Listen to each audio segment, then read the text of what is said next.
The new year includes new laws, some with the goal of expanding support for victims of domestic violence or human trafficking. The Northstate News' Christina Mendez is outside One Safe Place in Reading tonight. Christina. Mike, these new laws range from raising awareness, funding for victim services, as well as making protective services more accessible and effective for victims. New laws signed by Governor Newsom are taking effect this year with the goal of strengthening safety by supporting survivors across the state. Laws like AB 2020, SB 963, and SB 989 are supposed to enforce a certain standard when it comes to victim care for law enforcement as well as in emergency rooms. Our local allied agency partners and the hospitals and my incredible staff, they're doing some of this already, even before that it came into law.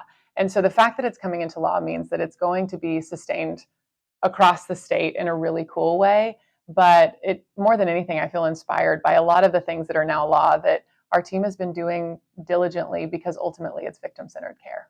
Leaders at One Safe Place say they appreciate all the new laws, especially the ones they believe are established by people who are doing the groundwork with these victims and know what is needed. AB 2432 is supposed to fund victim services like One Safe Place by creating the California Victim Crime Fund, which is supposed to guarantee consistent resources by directing fines from corporate white-collar crimes into it.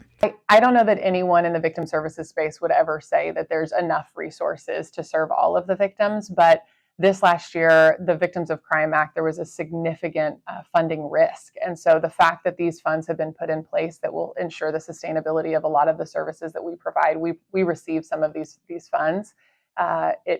It stabilizes our organization and our work in a way that is difficult to imagine. Johnson says in the past 10 years, they have made significant progress in the world of victim services in terms of making the topic less taboo, as well as recognizing these things happen all across the state. While she acknowledges the improvements, she also knows there is still work to be done and appreciates the consideration of smaller counties when previous legislation hasn't. Oftentimes when we think of statewide legislation, you have everything from Los Angeles County all the way up to Modoc and Shasta County, right? You have everything in between.